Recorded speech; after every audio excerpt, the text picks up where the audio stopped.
If you have been paying attention to this year's NBA playoffs, you may have seen some of Stephen Curry's heroic fourth quarter performances and wondered how the heck does he make it look so easy? Curry crossover, three-pointer, bang! The answer obviously starts with his obsessive work ethic. I mean, he's been known to make at least 500 shots during the offseason and up to 300 shots a day during the season. But there are a lot of other guys in the NBA who work extremely hard in their craft. So what makes Steph so different? From what I have seen, it's his ability to drop into super deep flow state experiences. Throughout this video, I'll explain what a flow state is and how Curry uses his mental state to be one of the most dominant and clutch shooters of our time. To get started, let's define what a flow state is. Named by positive psychologist Milhei Csikszentmihalyi, a flow state, also known as being in the zone, is the mental state of operation in which a person performing an activity is fully immersed in a feeling of energized focus, full involvement, and enjoyment in the process of the activity. Flow state is by far the optimal state of mind for peak performance in basketball or any other discipline. In this video, you will learn how Curry gets into flow and how you can too. I have identified 12 triggers that play a role in Curry's ability to get into flow and perform his best in the biggest moments. Let's get into them. We will start with intensely focused attention. This literally means focusing on one thing and letting go of everything else. To get into flow, Steph needs to focus only on the current task of the present moment. In this upcoming clip, Steph will share just how narrow his focus gets when it comes to shooting the basketball. I look where the rim and the net meet. Put that basketball right on those hooks, and that's what I lock in on. Next, having clear goals, shared with his team of course, are extremely important for staying locked in enough to maintain flow state. The macro goal is to win the game, but beyond that, Steph needs to be locked into the play that is being run on every possession. If he's not, he risks losing the hyper-focused flow state connection he has with himself and his teammates. Being aware of the immediate feedback Steph is receiving on the court plays a vital role in staying locked into his zone. Meaning, if he sees a defense setting up a certain way or a double team coming, he needs to automatically know what his next move will be. This type of reaction only comes through countless hours of preparation and practice. The challenge skill ratio needs to be in balance for Steph to unlock his flow state. Meaning, he needs the right amount of stress so he's not bored, nor is he overwhelmed.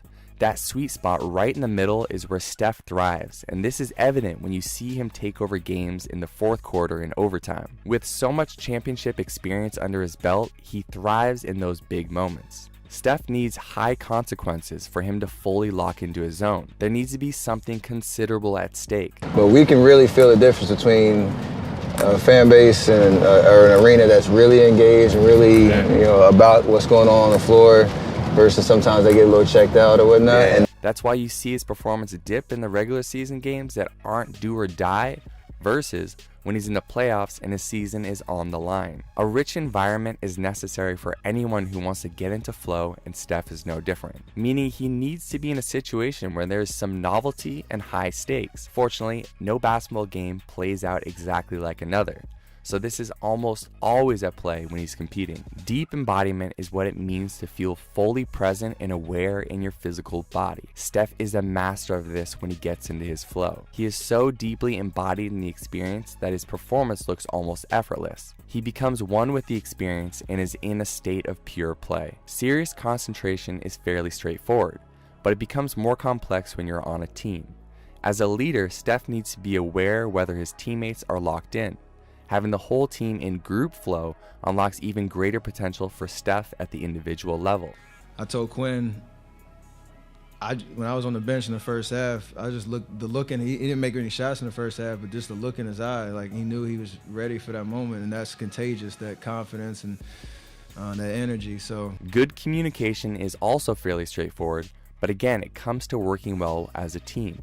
Basketball is a group sport that requires group flow for the team to perform its best. Constant communication keeps everyone connected and locked into the present moment. Familiarity comes down to having every one of Steph's teammates on the same page. If X happens, then the whole team needs to know that Y is the appropriate response. This shared language allows Steph and his teammates to get into group flow. Risk is an important element that must be involved when pursuing a flow state experience as an individual or as a team. Steph needs to know that the stakes are high, and if he doesn't perform well, then there will be consequences.